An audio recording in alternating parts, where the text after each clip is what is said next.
దేవర release కు ముందు చాలా టెన్షన్. కొరటాల కంబ్యాక్ ఇస్తాడా? తారక్ ఫ్యాన్స్ ఆకలి తీరుస్తాడా? జాన్వీ తెలుగు ప్రేక్షకులను మెప్పిస్తుందా? సీక్వెల్ కు లైన్ ను ఎలా కలుపుతారు? ఇలా చాలా క్యూరియాసిటీ కనిపించింది. మరోవైపు అన్నింటికంటే పెద్ద విషయం ఏంటంటే రాజమౌళి సెంటిమెంట్. అయితే దేవర విషయంలో రాజమౌళి సెంటిమెంట్ వర్కౌట్ కాలేదనే చెప్పాలి. దేవర రిలీజ్ కు ముందు తెలుగునాట పెద్ద ఎత్తున జరిగిన అంశం ఏదైనా ఉందా అంటే అది రాజమౌళి సెంటిమెంట్.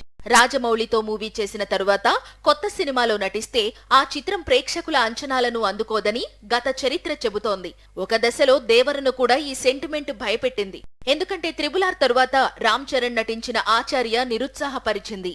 కానీ దేవర బాక్సాఫీస్ దౌడ్ ముందు రాజమౌళి సెంటిమెంట్ పని చేయలేదు. తొలి రోజే 170 కోట్లకు పైగా వసూళ్లను కొల్లగొట్టిన దేవర ఫస్ట్ వీకెండ్ లో కనీ విని ఎరుగని వసూళ్లను రాబట్టాడు. 300 కోట్ల మార్కు దాటి 400 కోట్ల వైపు దూసుకుపోతున్నాడు. తెలుగునాట, బాలీవుడ్, ఓవర్సీస్ మార్కెట్లో దేవర ఇంకా బలంగా ఉన్నాడు. ముఖ్యంగా హిందీ ఆడియన్స్ దేవర స్టోరీకి బాగా కనెక్ట్ అయినట్లు కనిపిస్తున్నారు.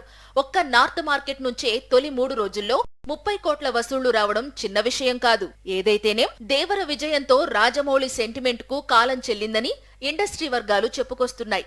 మహేష్ బాబు కూడా రాజమౌళితో మూవీ తరువాత ఎలాంటి టెన్షన్ లేకుండా, సెంటిమెంట్ గురించి భయపడకుండా కొత్త సినిమా కావచ్చు అనే ధైర్యాన్ని కలిగించింది.